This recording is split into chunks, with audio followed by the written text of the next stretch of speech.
आ गया है पूरी की बुक से। इससे स्टार्ट करेंगे तो जो चीजें रह जाएंगी वो साथ फिर वो वहाब से भी देख लेंगे। ठीक हो गया? तो अभी ठीक है पूरी सर। की अगर बुक इस है आप दो लोगों के पास? सर अगर दो बुक्स को फॉलो करेंगे तो सिलेबस कंप्लीट हो जाएगा हमारा? मैं कहता हूँ जनाब देखते रहना, बस थोड़ी सी आप स्पीड पकड़े तो थोड़ी सी मैं जो है, बल्कि मुझे तो आप जो है आगे आगे जा रहे हैं, वो जो पीपीपी वाले हैं मुझे तो उनका मसला बनता है कि वो बहुत पीछे रह जाते हैं और अक्सर कोई बात की चलते हैं। हाँ चले, इसलिए आज थोड़ा ही पढ़ाऊंगा आपको ना। सर हाँ उनके साथ सर हमारा जन्मों का रिश्ता है, आप हाय हाय हमें हाय इकट्ठा रखें। नहीं, अगर उनकी उनकी जाग आपको भी लग जाती ना तो मेरे ख्याल है तो पीछे ही होना सर था आप लोगों ने। सर नंबरों के लिहाज से हमारा उनसे कोई राब्ता नहीं है, कोई नाता नहीं है। अरे वैसे तो वही तो सिलेबस के कह रहा लिहाज हूँ। से नाता, हाँ ना, तो सिलेबस के वही तो लिहाज कह से रहा ना। हूँ। जी सर। मेरा वही तो कहना है कि उनका जो है ओके जी बेटा, तो फिर ये फेरोमैग्नेटिज्म उनकी वो भी मैक्सिमम 32 तक से आ ही जाते हैं। चले सर, इस दफा पेपर आसान होगा तो इंशाल्लाह उसमें उनकी। उसमें असल में 4-5 जो है वो रिपीटर, वो तो रिजल्ट के लिहाज से तो बेटा ऐसे ही था कि 1-2 0 वाले भी थे। मेरे ख्याल 3 हैं बच्चे, ये 4 जिनके ये 20 से 23 थे, तो आप में से तो माशाल्लाह अच्छे खासे अच्छे बच्चे थे। सर कोई नहीं, इस दफा पेपर इजी होगा तो फिर क्लियर हो जाएगा उनका भी और हमारा भी। ठीक है, फिर यूनिफॉर्म ही होता है, पहले बीट हो जाता। ओके जी, इंशाल्लाह। तो है कोई पहले बात पूछने वाली? फेरोमैग्नेटिज्म शुरू करते हैं हम।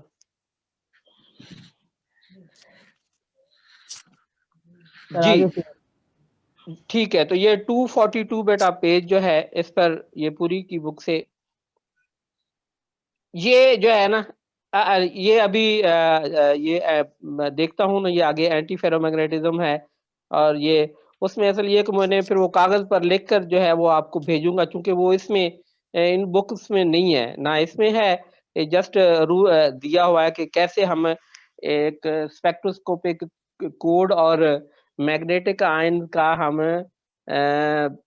जो ग्राउंड स्टेट है वो मसलन कैसे निकालते हैं। तो वो एक मसलन नंबर होता है, जैसे आप पीरियोडिक टेबल में देखते हैं कि दरमियान में सिंबल है, ऊपर जो है एक कॉर्नर पर लिखा होता है कि जी ये चार्ज है, ये इसका मास नंबर है, ये जी इसकी इलेक्ट्रोनेगेटिविटी है। तो बिल्कुल इसी तरीके से ही एक स्पेक्ट्रोस्कोपिक कोड जो है उसको यूजुअली हम एक्स से जो है वो रिप्रेजेंट करते हैं, और वो एक्स हो सकता है ये जो एनर्जी स्टेट से energy level S P D F G H जो है, लेकिन उनको कैपिटल की शक्ल में रखते हैं और उसकी वैल्यू निकालते थे हम। मसलन ये जो जैसे बताया है कि कैपिटल एल की वैल्यू निकालते थे summation of the M L जो है 2l+1 वैल्यूज होने से, और इसी तरीके से एक मल्टीप्लिसिटी फैक्टर जो है वो 2s+1 के बराबर होता है। और ये s जो था वो जैसे बताया कि अगर 5 इलेक्ट्रॉन है तो इसका मतलब है कि 5/2 उसकी वो जो spin quantum number capital S है उसकी वैल्यू हो। तो इस तरीके से हम एक उसकी मल्टीप्लिसिटी इसको यूजुअली जो है वो उस एक्स सिंबल के टॉप पर लिखते हैं। इसी तरीके दूसरा जो है वो जे है, वो बॉटम उस स्पेक्ट्रोस्कोपिक कोड के बॉटम पर लिखते हैं, और उस जे की जो वैल्यू है वो हम ये जो 3 हुंड्स रूल है उसकी बुनियाद पर, कि जैसे बताया मैंने कि हम कैपिटल एल की वैल्यू निकाल लेते हैं, कैपिटल एस की वैल्यू निकालते हैं। उसका पता चलता है हमें इलेक्ट्रॉनिक कॉन्फ़िगरेशन से, जो इनकम्प्लीट ऑक्टेट होता था कि मसलन पी में 3 है तो उसके लिहाज से हमें मसलन एस जो है उसका वो 3/2 आ जाना है। फिर अब उसके लिहाज से क्या होता था कि उसके लिए अब फ़ॉर्मूला कौन-सा लगेगा, कि चूँकि ये है 3 जो है वो P6 होता है, तो इसमें वो बराबर हो जाना है J इज़ इक्वल टू मसलन वो S के बराबर L जो है वो 0 हो जाएगा। तो इस तरीके से हम ये J की वैल्यू निकालते हैं। तो वो L is equal to S हो सकता है, L is equal to minus हो सकता है, L प्लस S हो सकता है। तो इस तरीके से हम ये स्पेक्ट्रोस्कोपिक कोड 1-2 की मैं प्रैक्टिस कराऊँगा, और उसके बाद जो है मसलन वो हमारी किटल की बुक में उसमें बहुत सारे एलिमेंट दिए हुए हैं, हम खुद भी निकाल सकते हैं और वहाँ से आप देख भी सकते हैं कि कैसे ग्राउंड स्टेट में हम ये स्पेक्ट्रोस्कोपिक कोड की मदद से उसको ये रिप्रेजेंट कर सकते हैं। तो ये इंशाल्लाह जो है ना, ये देखता हूँ कि हमने ये फेरोमैग्नेटिज्म के बाद एंटी फेरो कितना पढ़ना है। अब भला लेक्चर कितने हैं अभी? कोई फाइनल डेट तो कोई नहीं है इसकी, फरवरी की जो आपके फाइनल एग्जाम की है कोई फाइनल डेट? 8 फरवरी। फरवरी? फिर तो जो है ऐसा ना हो कि हम पहुंच ही ना सके दूसरी जो अगला हफ्ता है हमारे पास फिर, वाकई। बाकी अगला हफ्ता आखिरी। सर मैं यार इसलिए तो कह फिर रहा था तो कि एक बुक को फॉलो कर लेते हैं और जितना हो सके कर लेते हैं। चलो ठीक है फिर। पूरी ठीक है। पूरी ठीक है। हाँ, हाँ, चले चले चले चले। ओके ओके, तो फिर ये फेरोमैग्नेटिज्म, इससे पहले हम पैरामैग्नेटिज्म पढ़ चुके हैं और उसका भी देखा था हमने कि जो ओरिजिन है पैरामैग्नेटिज्म का, वो परमानेंट मैग्नेटिक डाइपोल मोमेंट जो थी, वो थी। लेकिन उसमें भी क्या था कि टोटल मैग्नेटाइजेशन जो है वो 0 के बराबर थी। अलबत्ता काई जो है उसकी वैल्यू, मैग्नेटिक ससेप्टेबिलिटी जो है वो पॉजिटिव थी, वीक फील्ड था। तो इवन जो थर्मल एजिटेशन या लेटेस्ट वाइब्रेशंस हैं और थोड़ा-सा भी टेम्परेचर हो तो उसकी बुना पर मसलन वो ये जो मैग्नेटिक मोमेंट्स थी, ये यूजुअली रैंडमाइज़ होते हैं, तो उनकी magnetisation in the absence of the magnetic field जो है वो 0 के बराबर थी। तो ये पैरामैग्नेटिज्म में था। फिर उसके बाद उसका फ़ॉर्मूला निकाला हमने कि काई जो है that is C/T, Curie law जो है उसके बराबर। तो आज हम ये फेरोमैग्नेटिज़्म, तो ये फेरोमैग्नेटिज़्म जो है उससे बिल्कुल ये इस लिहाज से डिफरेंट है कि एक तो ये कि इसके लिए जो मैग्नेटिक ससेप्टेबिलिटी काई की वैल्यू निकालेंगे वो बहुत ज़्यादा है, इट्स वेरी वेरी स्ट्रॉन्ग।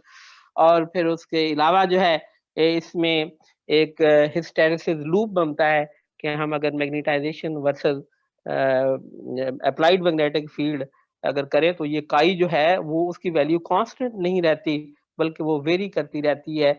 और ये जो मटेरियल्स हैं फेरोमैग्नेटिक मटेरियल, इनका ये एक कैरेक्टरिस्टिक है कि वो एक हिस्टैरिसीस लूप, इसको आईएच कर्व भी कहते हैं, इसको बीएच कर्व जो है वो भी कहते हैं।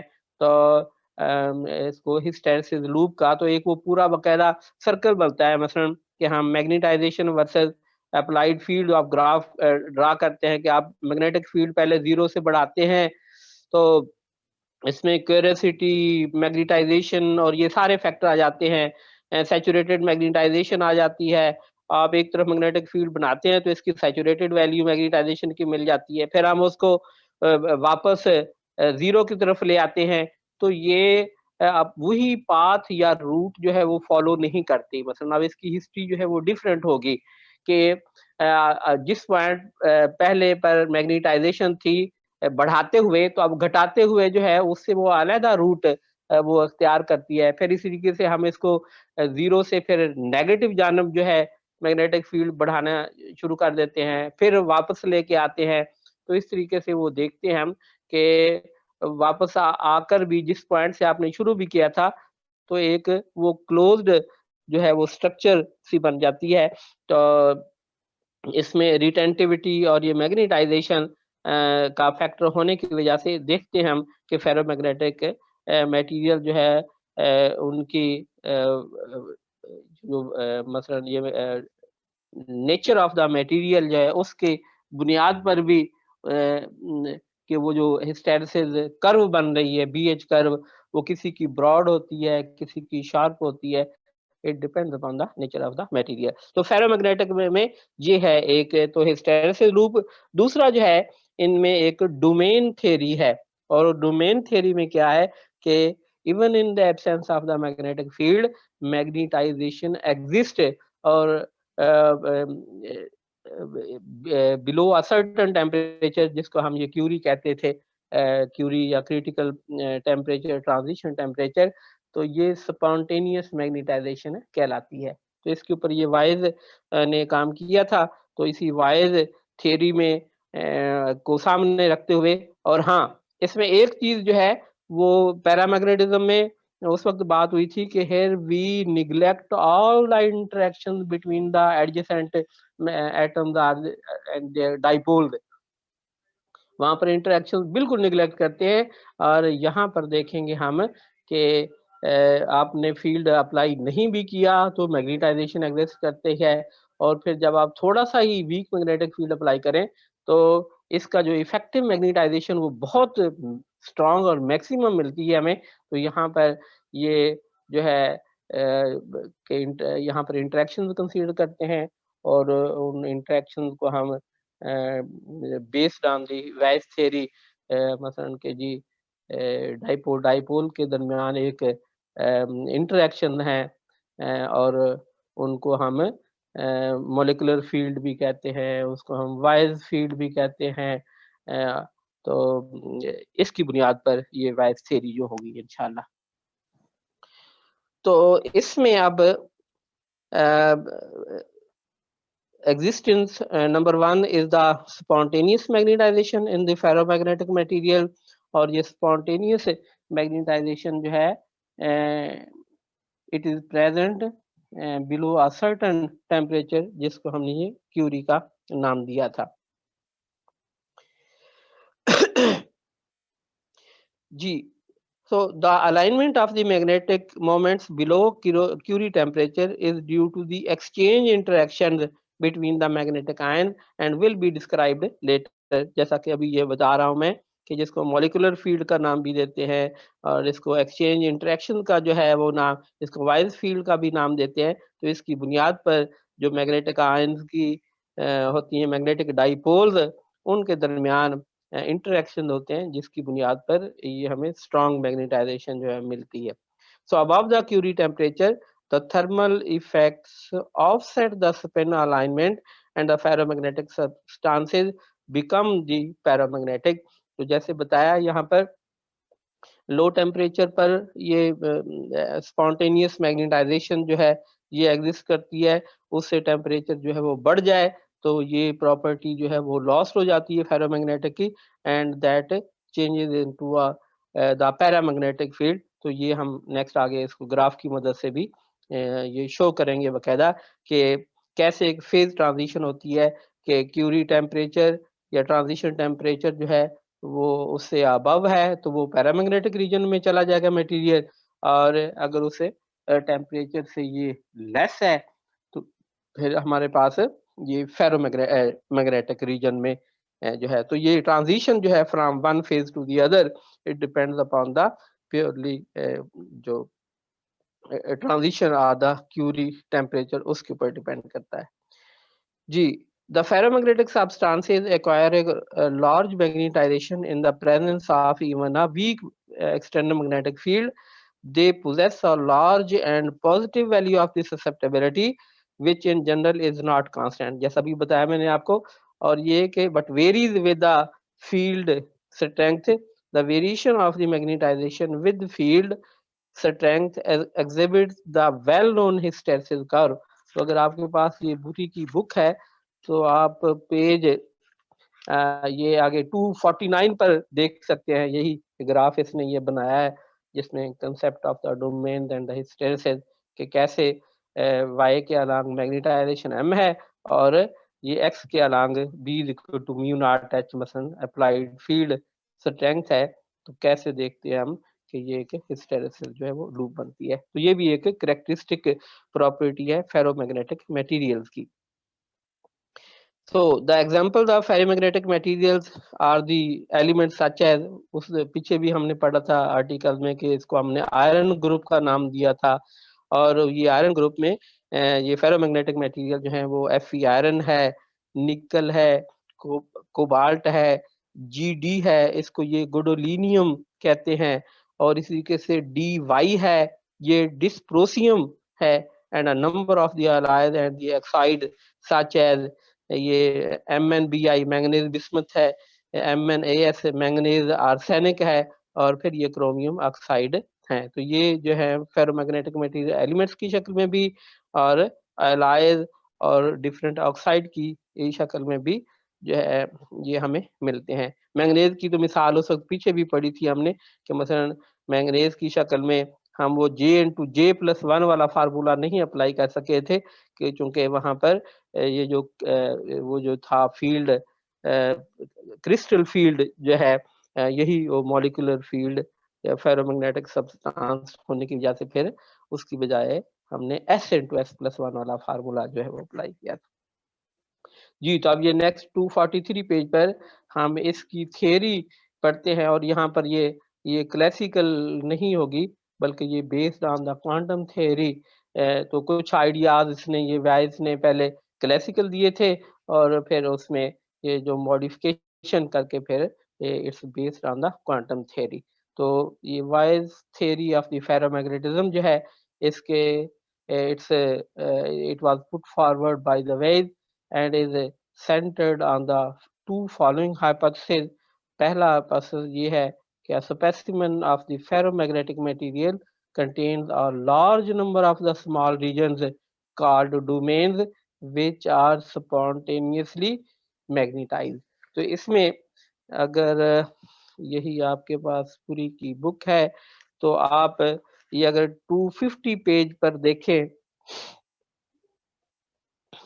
तो यहाँ पर इसने ये डोमेन का कंसेप्ट दिया है कि ये सर्टेन रीजन्स हैं और एक जो रीजन है उसको एक ही उसने स्पिन वेक्टर से रिप्रेजेंट किया है। तो इसका मतलब है कि ये एक जो रीजन है इसमें जितनी मैग्नेटिक मोमेंट्स हैं दे आर अलाइंड इनके एडजेसेंट एटम्स की they are aligned in a same और द पार्टिकुलर डायरेक्शन। तो उसकी वजह से जो समेशन है फॉर एग्जांपल इनकी parallel alignment that gives the non-zero value of the magnetization। तो इसमें आप ये देखेंगे मसलन कि ये H अगर Y के अलॉन्ग मैग्नेटिक फील्ड है तो ये इसने ये A में बताया है ये 250 पेज पर कि कैसे अनमैग्नेटाइज्ड स्पेसिमेन हो। तो इसमें मसलन 4 डोमेन इसने शो किए हैं। एक की जो डोमेन है that is parallel to the magnetic field. फिर जैसे जैसे बी में क्या है कि मैग्नेटाइजेशन जो है वो बढ़ेगी कैसे कि आप मैग्नेटिक फील्ड अब स्ट्रॉन्ग करते जा रहे हैं तो अब इससे ये जो separating walls between the domain ये मूव करती हैं। डिफरेंट थ्योरीज हैं, थोड़ा आइडिया भी उस वक्त भी देखेंगे हम एक्सेस में कि इसकी वजह से कि जो जिनकी अपोजिट होती है और वो या तो मसलन वो they try to orient along the direction of the field या फिर जो डोमेन वाल है आहिस्ता-आहिस्ता जो है उनको ये एलिमिनेट कर देती है और अल्टीमेटली वो वाला रीजन जो है जैसे हमने पाउली पैरामैग्नेटिज्म में पढ़ा था कि 2 हाफ थे, एक की स्पिन जो है वो अलोंग द फील्ड थी और एक की स्पिन जो है वो अगेंस्ट द फील्ड थी। तो जब हमने मैग्नेटिक फील्ड अप्लाई किया तो पहले जो है वो ईएफ लेवल सेम ही था। नेट मैग्नेटाइजेशन जो है वो 0 के बराबर थी। लेकिन जब आपने मैग्नेटिक फील्ड अप्लाई किया तो उससे क्या हुआ कि वो जो अपोजिट स्पिन वाले थे इलेक्ट्रॉन वो फ्लिप ओवर कर गए बारी-बारी इधर से अपोजिट से in the have having parallel to the magnetic field वो डायरेक्शन और उसका फिर हमने ये इफेक्टिव नंबर जो है वो मालूम कर लिया था। और वो प्रोसेस जब तक वो मसलन ईएफ जो अनस्टेबल हो गई थी ड्यू टू दी एक हाफ जो है वो प्लस म्यू बी में चला गया और एक हाफ जो है वो माइनस म्यू बी। तो टोटल जो चेंज इन द एनर्जी था मसलन वो 2 म्यू बी के बराबर।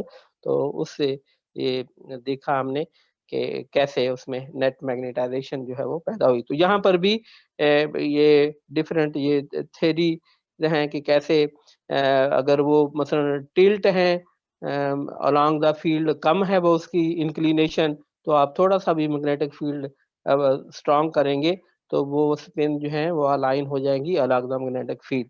और अगर मसलन वो बिल्कुल ही अपोजिट डायरेक्शन में है तो फिर ड्यू टू दी ये movement of the domain walls उसको ये एलिमिनेट। तो जब बहुत स्ट्रॉन्ग मैग्नेटिक फील्ड होगा तो फिर इस सारे रीजन की जो है उसको हम एक ही spin which will be parallel to the applied magnetic field.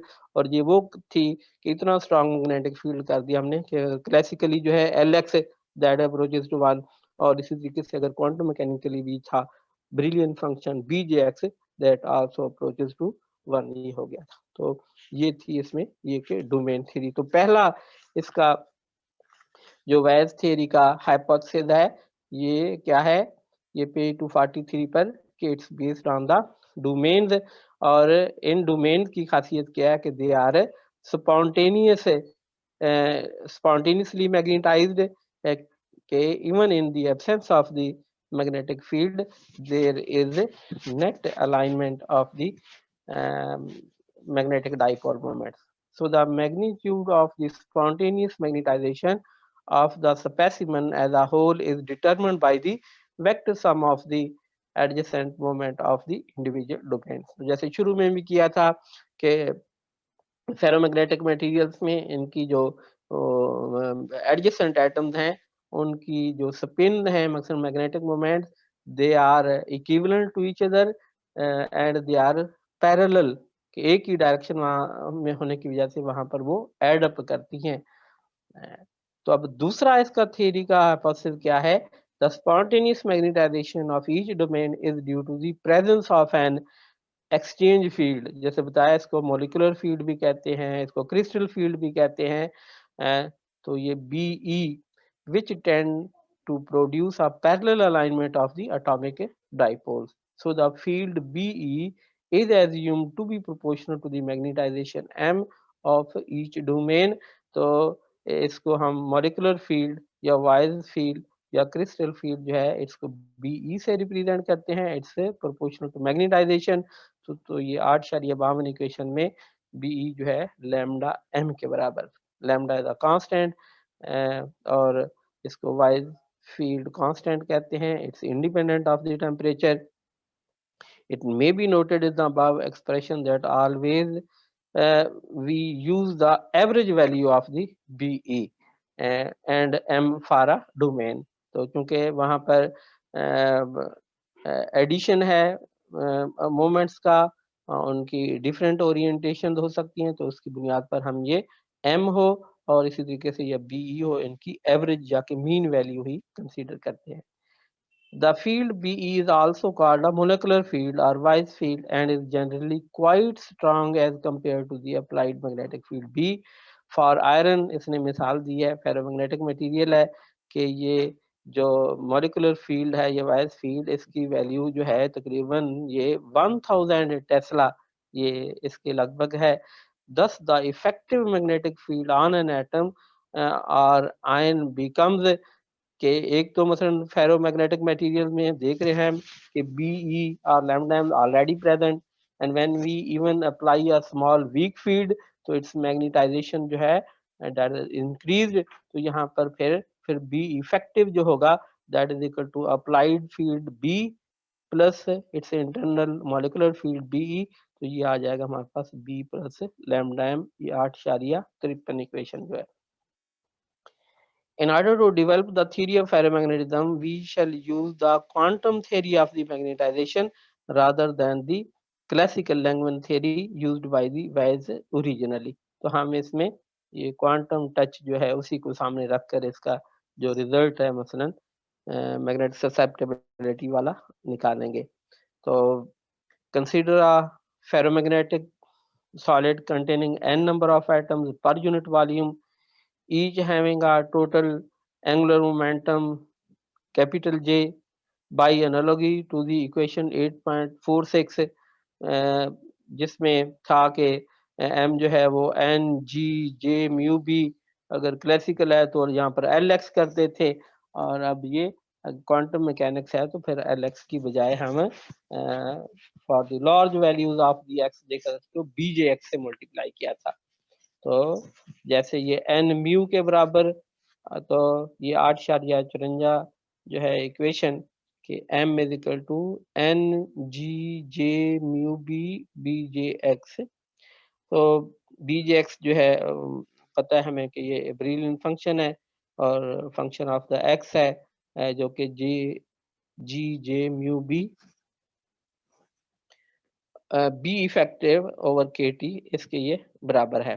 तो ये 856 इक्वेशन में हम जो x की वैल्यू है यूजुअली तो म्यू बी ओवर के टी होता है, बी यहाँ पर हमारे पास इफेक्टिव मैग्नेटिक फील्ड है और म्यू जो है उसको हम ये जी जे म्यू बी से ये रिप्लेस किया है। तो अब बी इफेक्टिव की जगह पर ये इक्वेशन नंबर 8.53 जो है कि चूंकि ये तो बराबर है बी प्लस बीई या बी प्लस बीई जो है लैम्डा एम के बराबर है, तो ये 8.56 इक्वेशन आ जाएगी हमारे पास कि x is equal to ji J mu B over के T into B plus lambda M. जी तो पेज 244 पर, so in case of the spontaneous magnetization B is equal to 0।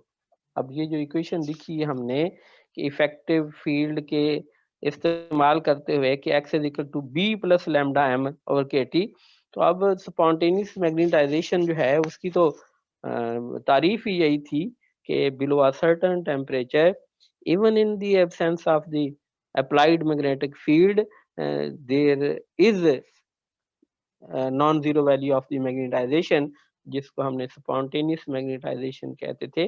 तो हम स्पॉन्टेनियस मैग्नेटाइजेशन के लिए क्या है कि even in the absence of field है तो हम बी इसमें जीरो पुट कर देते हैं।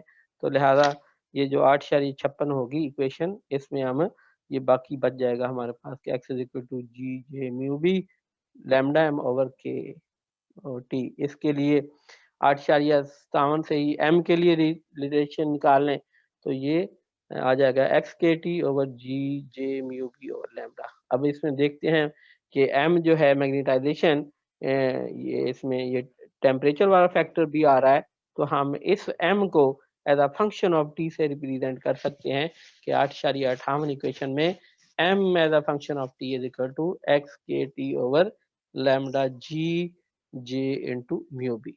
अब इसी इक्वेशन में 8.57 में अगर देखें आप कि अगर t is equal to 0 put कर देते हैं 0 केल्विन, तो x जो है वो इन्फिनिट हो जाएगा। तो x इन्फिनिट का मतलब क्या था कि आपने इतना स्ट्रांग मैग्नेटिक फील्ड अप्लाई कर दिया है कि जिसमें क्या होता था कि सारी मोमेंट्स जो हैं वो एक ही डायरेक्शन अलोंग द फील्ड जो है वो हो जाएंगी, अलाइन हो जाएंगी, और लैंगमन फंक्शन जो है दैट अप्रोचेस टू 1। तो सिमिलरली फॉर एक्स, जैसे j की लार्ज वैल्यू की थी हमने j टेंड्स टू इन्फिनिट, तो अब ये x टेंड टू इन्फिनिट के लिए भी bjx जो है ये 1 के बराबर या किया था हमने, जैसे कि bjx that approaches to lx and lx that approaches to 1। तो अब इसी में ही ये जो इक्वेशन थी 8.54, इसमें bjx की जगह पर हम 1 पुट कर लेते हैं। तो the magnetic moments align themselves parallel to the field and the magnetization becomes the saturated magnetization। तो इसको हम फिर एम एस नॉट से रिप्रेजेंट कर लेते हैं। तो ये इक्वेशन 8.59 जो है, फिर ये इसको हम लिख सकते हैं कि saturated magnetization at T is equal to 0 will be equal to N ji J mu B, क्योंकि बी जे एक्स को आपने 1 रखा है। अब इन दोनों इक्वेशन का आप ये magnetization as a function of T and saturated magnetization at the 0 kelvin, इसकी अगर रेशियो निकाल लें तो ये आएगी जी 8.60 वाली इक्वेशन हमारे पास कि M T over M S naught is equal to x के T over N lambda N G square J mu B square. तो इसी तरीके से कि अब यहाँ पर ये अगर बीजेएक्स हम इंट्रोड्यूस करवाएं तो यहाँ से ये जो 8.54 इक्वेशन थी M is equal to N ji J mu B BJX, इसको, और दूसरी जो इक्वेशन थी ये M T is equal to x के टी ओवर लैम्डा जी जे म्यू बी। तो यहाँ से कि इनकी रेशियो अगर निकालें वो तो अगेन हुई बीजेएक्स के बराबर आ जाती है। तो ये दो इक्वेशन हैं 8.60 जिसमें ये ratio of the magnetization है at the temperature T to the temperature 0 Kelvin। तो एक 60 में वो बराबर है, यानी कि एज ए फंक्शन ऑफ ये T है और X है, और इसमें हम 8.61 में देखते हैं कि ये तो बकायदा हमारे पास ये ब्रिलियन फंक्शन जो कर्व है मसलन उसके प्रोपोर्शनल है। तो अब हम ये ग्राफ ड्रा करते हैं इनके दरमियान, ये जो मैग्नेटाइजेशन है M S T over M S not with respect to x, तो देखते हैं कि क्या हमारे पास इसके रिजल्ट्स आते हैं। तो इसमें अगर आप ये देखें कि ये जो प्लॉट ऑफ इक्वेशन 8.61 है तो ये BJX पर के बराबर है, और ये जो प्लॉट ऑफ इक्वेशन 8.60 है ये जो स्ट्रेट लाइंस हैं जैसे डायरेक्टली प्रोपोर्शनल था इसमें ये मैग्नेटाइजेशन टू द ये टेम्परेचर उसके, तो हम देखते हैं कि different slopes T less than TC at T is equal to TC and T greater than TC for the different temperature जो है कि मैग्नेटाइजेशन जो है वो उनकी डिफरेंट ये वैल्यूज आएंगी। तो हमारे पास ये दो तरह के ये कर्व आ रही हैं 60 की और 61 की। तो हम तो ढूंढना चाह रहे हैं स्पॉन्टेनियस मैग्नेटाइजेशन, कि स्पॉन्टेनियस जो कि at a certain temperature in the absence of the applied magnetic field, the existence of the non-zero value magnetization was the spontaneous magnetization।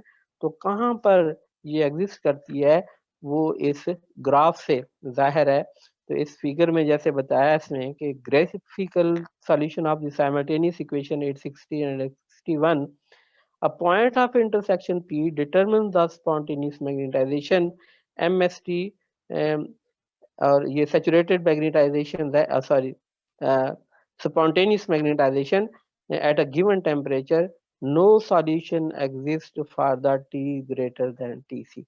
तो अब इसको ये डिस्कस करते हैं हम कि एक्चुअली जहाँ पर ये दोनों कर्व जो है कि ये 60 और 61 वाली के एक जो है मसलन ये BJX के लिए और दूसरे जो है MT ओवर MS as a function of the X and the T, ये ग्राफ जहाँ पर कट करते हैं तो वहाँ पर स्पॉन्टेनियस मैग्नेटाइजेशन होगी।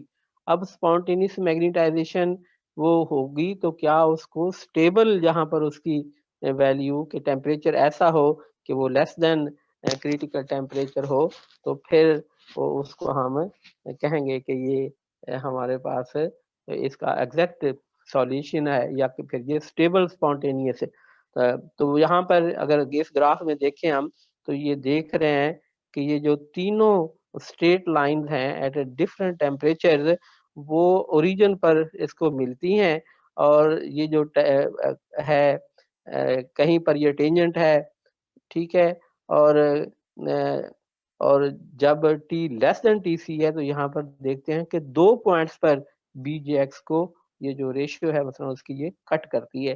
तो देखते हैं कि कहाँ पर ये पॉसिबल है ताकि ये एग्जिस्ट करे स्टेबल। तो इसमें जो इसने लिखा है the magnetization MT at a given temperature can be obtained by solving equations 860 and 61 simultaneously. The plots of MT over MS naught that versus X represent the equation 860 and 61. They are shown in the figure 8.3, ये page 245 पर। So note that the equation 8.60, this represents a straight line passing through the origin and having slope proportional to T है, तो कहीं पर large है पर कहीं पर कम है। तो स्लोप देख रहे हैं हम जैसे जैसे बढ़ रही है T लेस देन TC पर, फिर उससे ज़्यादा है ये T is equal to TC, और फिर उससे ज़्यादा है T ग्रेटर देन TC पर। तो a straight line passing through the origin and having slope proportional to T at a temperature equal to the critical temperature के यानी कि T is equal to TC, this line is tangent to the Brillouin function at origin। जैसे हमने paramagnetism में Lx को देखा था कि when x is very very small then the वो जो फंक्शन था that ratio मैग्नेटाइजेशन की that was proportional, that was tangent to the curve Lx जो है। तो यहाँ पर भी ऐसे ही कि when T is equal to TC, this line is tangent to the Brillouin function at the origin। The intersection of the two plots at the origin at the point O represent a positive solution। तो ये जो origin पर दोनों जहाँ पर ये tangent है, जहाँ पर ये मीट कर रहे हैं, तो इसका मतलब ये है कि यहाँ पर पॉजिटिव सॉल्यूशन एग्जिस्ट करता है। लेकिन वजह क्या है कि क्रिटिकल टेम्परेचर पर तो फेज़ ही चेंज हो जाता है। जैसे बताया कि फेरोमैग्नेटिक मटेरियल्स में अगर क्रिटिकल टेम्परे